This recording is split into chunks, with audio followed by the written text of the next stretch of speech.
we didn't even have a land, or we didn't even know of a land where we were going. We just knew the Mohawk Valley, but we didn't have no specific area or land in mind.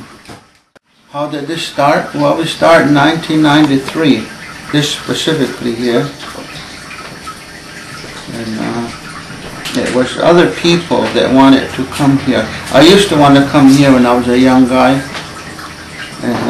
but I could never seem to get things together or enough people interested to come and help me.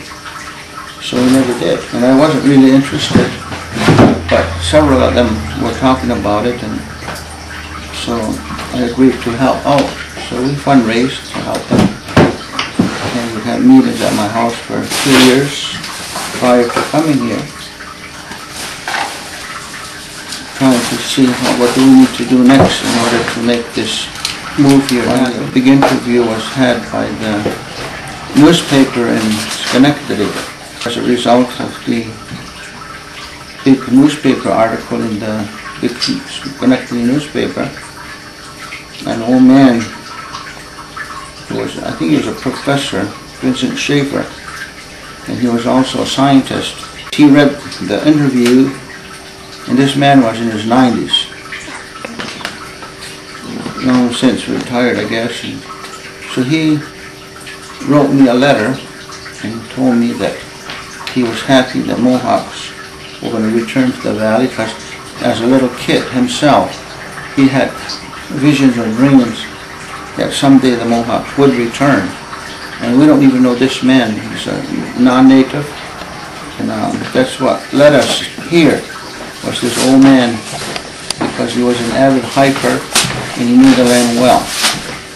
And he suspected and he was hoping that the county would just give it to us in appreciation for the European people coming here to this whole continent, and that they would do a gesture of kind return or something. But they didn't dare. They wanted money. Of course they wanted money. When they first came here, it didn't look like this at all. It was barely livable because it was the old Montgomery County home. Okay. It even came with a graveyard, you know, so that had to be blessed before they even moved in. And all of the buildings were in such disarray and dilapidated. They started with nothing. This is a reestablishment of a Mohawk community here. And we feel that it's good for our people to be able to come back to where our ancestors lived and worked and talked and sang and beaded. But it's also a place where our people can come and relearn and revitalize our culture, our traditions, our spirituality. This is a place where Carlisle Indian School, you're familiar with that? Everything was taken away from us by, all of this was taken away, our language, our ways of doing and ways of being. So Kanatsiohareke, that's what mainly the programming is around, is the cultural and spiritual, academic,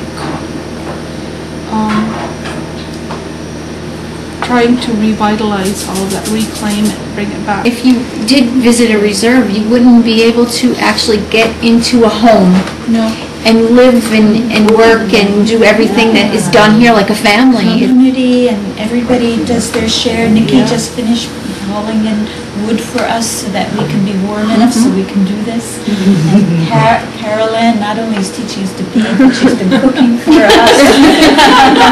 We had goose stew last night. It was wonderful. We have traditional food and people coming together here in Kanatsiohareke.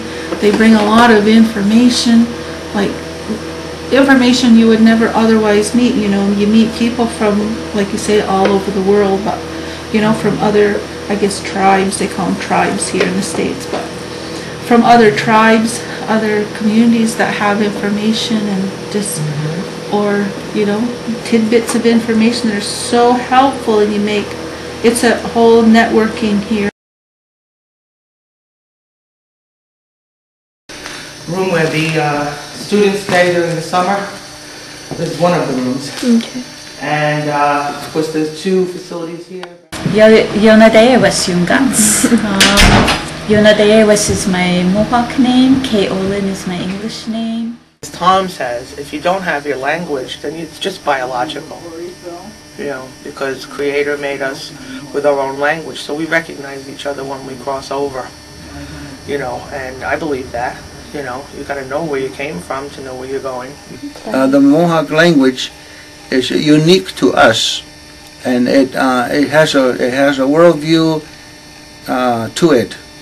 So when they talk the language, there's a whole different view of the universe that it contains within the language, son. And when you lose that language, you lose that spiritual worldview.